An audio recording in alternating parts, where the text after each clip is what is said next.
Brandon Docks is one of the busiest harbors on the island of Sodor.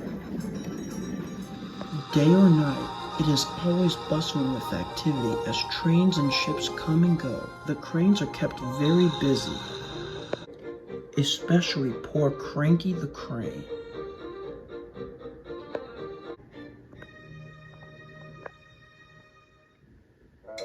Come on, he barked. Get a move on. How can I unload the ship if you don't give me anything to load? A please wouldn't go amiss, called Percy cheekily. Cranky's scowl grew sterner. Careful, Captain, Salty chimed in. You keep that scowling up and you won't be able to undo it. Bah, snorted the crane indignantly. Percy thought it a great joke. Perhaps, he said cheerfully, you should try smiling sometime. You may never know, it might cheer you up. Aye, many a moon has it been since our Cranky smiled, chuckled Salty. It's as if he's forgotten how. What's the use in smiling when I've got two annoying engines like you pestering me whilst I do the real hard work, came the blunt reply. Now why don't you two be sensible and get to work?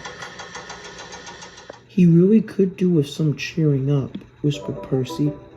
Although, I wonder what will. 'Twas a mystery, smiled Salty, as he scampered away to arrange more trucks.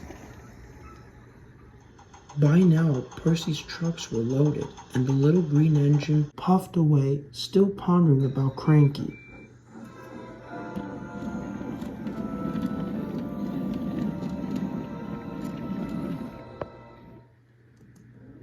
He was still deep in thought the next morning, as he puffed to the docks with another stone train. There must be some way to cheer up Cranky, he thought to himself. But as they approached the station, his thoughts were short. Ahead was a red signal. I wonder what's the matter, thought Percy. There's a cow on the line, called the station master. You'll have to wait till Farmer McCall clears the line. Oh, bother, huffed Percy. If I'm late, Cranky's sure to give me a mouthful. And he gave an impatient peep, peep. Then, as if on cue, the signal changed to clear. Hooray, cried Percy. We won't be late after all. And he scurried away at once. But no one had noticed that someone had slipped into the guard's van. Soon Percy arrived at the docks in no time. He was just about to call up to Cranky when Salty cried in surprise. Shiver me timbers, mate. I never knew you were bringing a visitor here. Percy was surprised. What do you mean, visitor? It was then that the guard walked up. In his arms was a small fuzzy cat. Goodness me, gasped Percy. It's Sierra. What's she doing here?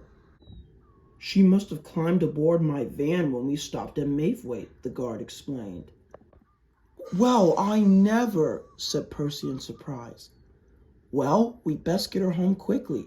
It's far too noisy here. But Sierra hardly noticed the noise. She looked up at Cranky's hook as it swung from side to side as he worked.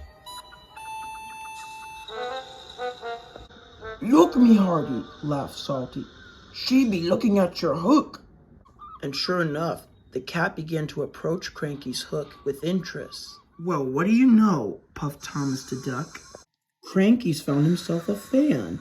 Cranky was taken aback. Oh, shoo off, be off with you, pest. The cat said nothing, but purred comfortably.